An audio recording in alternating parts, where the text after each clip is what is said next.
Hello, and welcome to something I wasn't expecting to be in just yet, as Jagex have surprised us all by releasing a boatload of nerfs and buffs that are coming into effect on Wednesday, the 13th of July. Now, there's been a big reaction in the community regarding these, and not all of it positive, so I thought it'd be a good idea to go through each of the changes with my views. First off, we're going to start with Kizar's Tournament. Now, previously, this card gave you a base attack, but gave your opponent 3 gold. Whereas now it's going to give your opponent a base attack as well as yourself.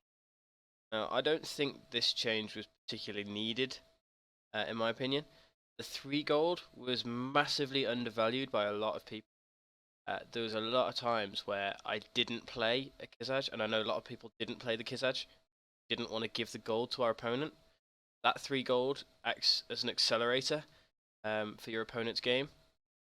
So like, it gives you, if you're an Ariane, it gives you the gold for the spell books, for the Earth Blasts, even if you're struggling for gold, things for your Pirate Hideouts or for your Archmage Sedradors. And it works the same in other classes. So with Raptor, you're struggling for gold for your Barricade. All of a sudden, someone plays a Kizaj, and you're away. I know a lot of people in the community, and I'm specifically mentioning the Discord here, said multiple times we thought Kizaj Tournament was the perfectly balanced diamond. So be interested to see what this one plays out like. I'm not sure it's going to see as much play as it did before. I think now this version of Kizaj is actually less interesting and is actually worse than KGP in most matchups. I'm going to give this change a rating of 3 out of 10. Next up, we've got Kale. I completely agree that a change was required. It was basically just a much improved version of a Sergeant Slimetoes, and it wasn't healthy for the game because it gave the impression pay to win card. And it was a pretty boring card, to be honest.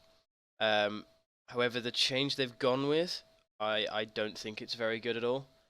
The removing 2 health from creatures isn't seen as enough.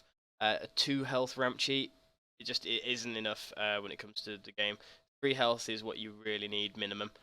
There's enough cards in the game that do this, so I don't think Hale's going to see much play at all at the top level. The armor reward isn't relevant, I don't think, when talking about the overall rewards of this card. I don't think 3 armor is enough to recover from the fact that the rest of the rewards are not great. Personally, I would have preferred Kale to stay as is, but instead of giving you a 4-2 weapon immediately, drop you a 4-2 weapon to your hand and potentially give you 2 temporary attack or something. I think that would have been very interesting. There's a lot more cards now that have hidden draws, so you have to kill something to unlock something, and I think that could have been nice to have another diamond like that. I'm going to give this one another 3 out of 10. Finally, the scourge of Pirate Ariane is over. It's safe to ladder, boys. I think cannonballs were far too easy to get hold of to justify 3 damage per ball. It's still capable of a lot of damage, but now it's not the be-all and end-all of aggressive decks. You've actually got to think about building your deck now rather than just spamming in. I think it was 9 cards straight away that you needed for Lady's Aid to work, and then you just fill the deck around it. Now you've actually got to think about it a bit more. As I said, it's still capable of a lot of damage. 12 to 14 damage with this card is still relatively easy, but now it can actually be mitigated for by decks other than Grief Linzer. I think Grief Linzer was the only other deck around that could outlast the Pirate Ariane burst. So yeah, I'm going to give this rating a 10 out of 10. I think they've got this spot on. I agree that change was needed on Black Knight Titan, but I think the Jagex have gone for the wrong one here. The increase in attack power on the BKT from 5 to 7 is not going to affect any of the decks that actually run this card. Because the kind of decks that do run this are AP sustain decks. So they're only going to be killing it once they've got to 8 AP, unless they are desperate to tank the damage, which the extra 2 damage isn't going to stop them doing that. It's still essentially a free strike for AP gain decks. So yeah, I think that was one of the main problems with BKT, was the fact that it dealt damage equal to your base attack as well as their weapon, and that hasn't changed. So I really don't like that. This change hasn't opened it up to be used in other decks other than AP sustain, really. Um, the other problem I've got with this is there's even less hard weapon removal now. So that's the only thing stopping Weapon Linzer being absolutely dominant, is the threat of hard weapon. There's not a lot around in the game, but this has taken even more out of it. I would honestly, the change that I would have preferred here would have been to deal damage equal to the opponent's weapon attack and remove opponent's weapon. Then it's not an instant include in all AP gain decks at all. It then turns into a very strong tech card, which is useless in the majority of matchups. So yeah, I think that would have made it a more interesting diamond than what it is at the moment. The way it is, really, it's basically a free strike for AP gain decks, with then the exhaust, so you can go into something like a Relation's Balm. You can dodge some weapon grief or whatever. So I don't like this change, to be honest with you, and I'm giving this a 4 out of 10. Now, Redbeard Frank.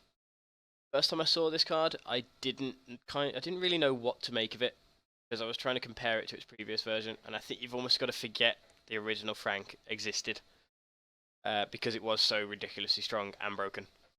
So if we just look at this as a brand new card, it's 7/3, so it's basically a Crassian warrior when it comes to stats, so it's not a scary thing really. You get one base attack, and we know in pirate decks you really want to be at 3 base attack. That kind of fits the theme. So you draw a pirate, which you're obviously going to be running, a ship, which in most cases is going to be Lady's A, and add a cannonball to your hand. So I actually really like this card now. It means you're more consistently going to draw your Zay.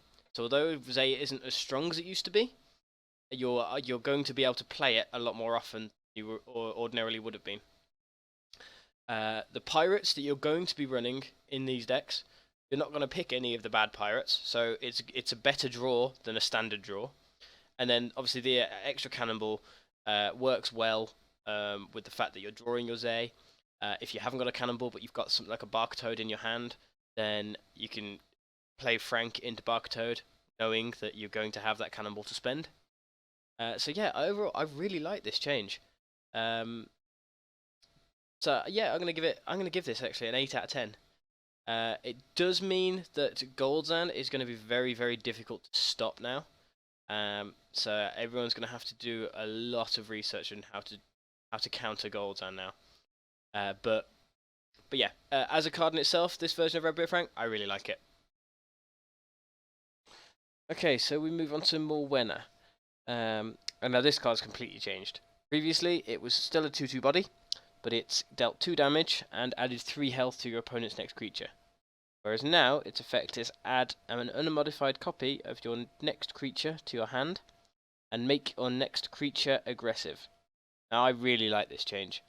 No longer can you just slam this down and hope it hits to deal a decent amount of damage. Now you've really got to think about how you play this. So you can basically duplicate any creature in your deck if you're willing to make it aggressive, which means it will strike you before you strike it. Now this could be very, very strong if played properly, and I think it adds another little bit of skill into the game. I'm definitely a fan of. I'm really looking forward to seeing which creatures people decide to go into. Now the obvious one that's not going to be too dangerous is something like a KGP to try and get some extra early base attack. But yeah, the possibilities are endless with this. I really like this change, and I'm going to give it actually an 8 out of 10. Ranish Draken. Now, this is one of the more interesting diamond changes, and I really like this. It's a 7/9 creature with a 12 armor reward and 1 base attack reward, and it sets your max health to 15. Now, you might be wondering, why would I want to set my max health to 15 when it's normally 30? Well, there are a lot of cards in the Venescular set that actually get a buff if you are mortal when your health is 15 or under. And playing Ranistraken gives you this 12 armor reward that gives you a little bit of protection while you are mortal. And it also fits in nicely with cards like Fuldarak and Satifi. So a little bit more base attack boost, even more armor, and that's probably the one thing that Venescular was lacking, was some decent sustain outside and beyond the base health.